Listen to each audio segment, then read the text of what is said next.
Greetings, viewing several, and welcome to Voiced-Unvoiced. I'm Jim Snowden, here to talk to you about voiced and unvoiced TH. Now, voiced and unvoiced TH is a source of frustration for many English language learners. And not just English language learners either. As I mentioned during my video on the 5 trouble spots that English language learners face, I mentioned that voiced and unvoiced TH is also difficult for many North American English speakers, as indicated by such scenes as the two Utes scene from My Cousin Vinny. So you're really not alone in having difficulty with voiced and unvoiced TH. Now, first thing to say about voiced and unvoiced TH is that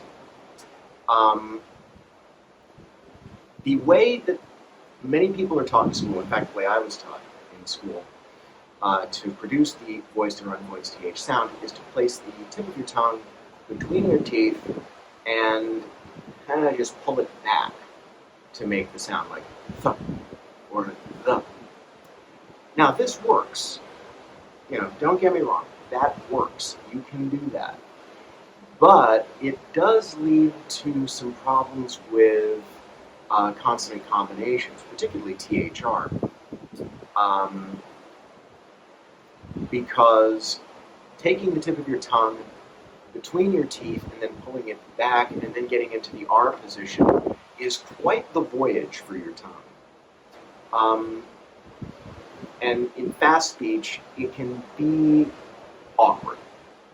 So there is an alternative method that I would encourage you to explore and practice, and that is to take the tip of your tongue and place it place it right at the back of your top teeth, like this. And by doing that, you can save yourself considerable grief in saying words like them, these, loathe, bath.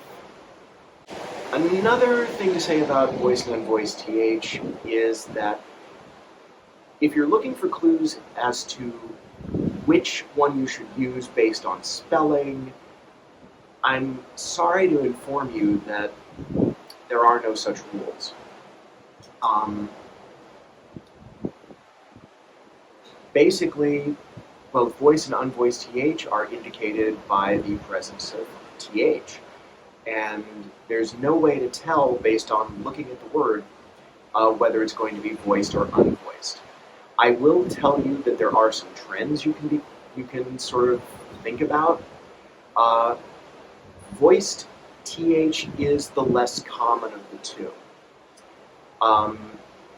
There are many more words that use unvoiced TH, but voiced TH is concentrated in the function words. So there are pronouns and articles and subordinating conjunctions that use voiced TH a lot more than unvoiced TH. So that's a thing to bear in mind. However, it's not a perfect guide. So if you're confronted with an unfamiliar voiced or unvoiced TH word and you want to know for sure which one to use, the dictionary is your friend. Anyway, there are many more things to say about voiced and unvoiced TH. If you want to hear all about it, you can go to my course on all of the sounds of North American English called The Notes in English. It's on Thinkific, and the link for it is in the description below. You can also sign up for private tutoring with me, and I can take you all the way through the ins and outs of using voiced and unvoiced TH. And the link for that is also in the description below. That's it for me today. I'll thank you for your kind attention and see you next time.